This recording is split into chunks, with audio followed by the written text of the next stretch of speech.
أعوذ بالله من الشيطان الرجيم. بسم الله الرحمن الرحيم. يا أيها الذين آمنوا لا تتخذوا عدوي وعدوكم أولياء تلقون إليهم بالمودة وقد كفروا بما جاءكم من الحق يخرجون الرسول وإياكم أن تؤمنوا بالله ربكم إن كنتم خرجتم جهادا في سبيلي وابتغاء مرضاتي تسرون إليهم بالمودة وأنا أعلم بما أخفيتم وما أعلنتم ومن يفعله منكم فقد ضل سواء السبيل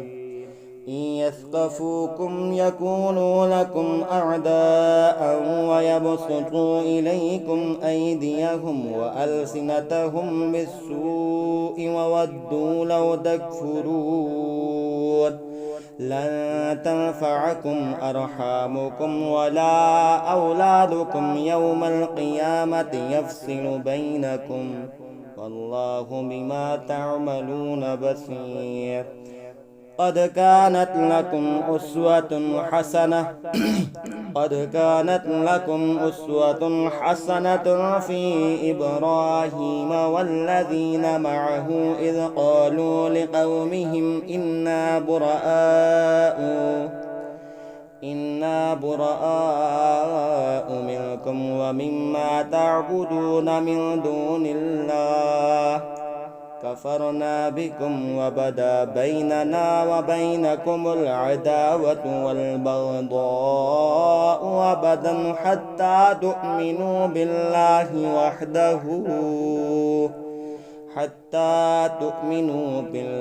وحده إلا قول إبراهيم لأبيه لأستغفرن لك وما أملك لك من الله من شيء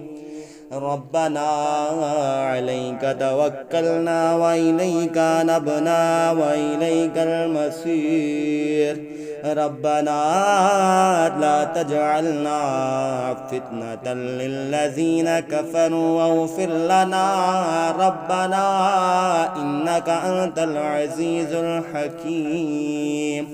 لقد كان لكم فيهم أسوة حسنة لمن كان يرجو الله واليوم الآخر ومن يتول فإن الله هو الغني الحميد عسى الله أن يجعل بينكم وبين الذين عاديتم منهم مودة والله قدير والله غفور رحيم لا ينهاكم الله عن الذين لم يقاتلوكم في الدين ولم يخرجوكم من دياركم قاتلوكم في الدين وأخرجوكم من دياركم وظاهروا على إخراجكم أن تولوهم ومن يتولهم فأولئك هم الظالمون يا أيها الذين آمنوا إذا جاءكم المؤمنات مهاجرات فامتحنوهن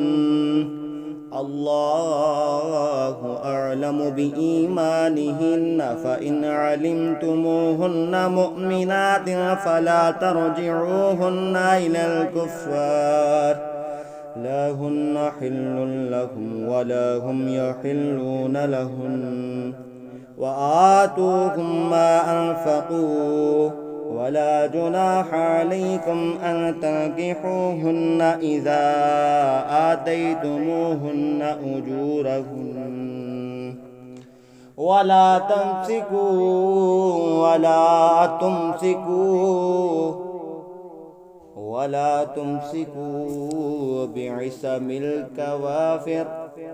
بعصم الكوافر واسألوا ما أنفقتم وليسألوا ما أنفقوا ذلكم حكم الله يحكم بينكم والله عليم حكيم. وإن فاتكم شيء من أزواجكم إلى الكفار فعاقبتم فآتوا الذين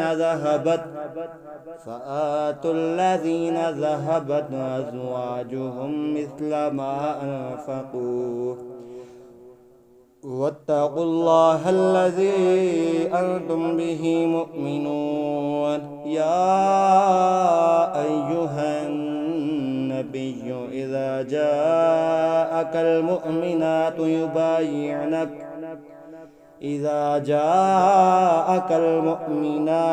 يبايعنك على ألا يشركن بالله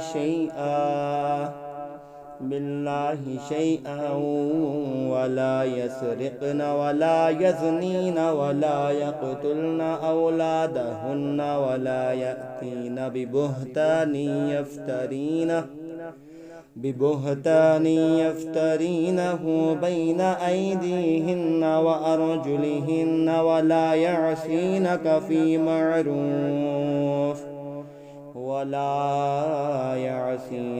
في معروف فبايعهن واستغفر لهن الله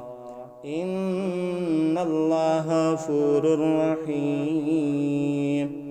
يا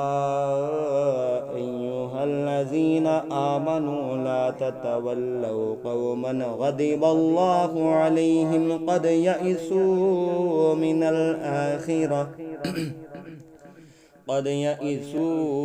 الآخرة كما يئس الكفار من أصحاب القبور. آمنت بالله صدق الله العظيم.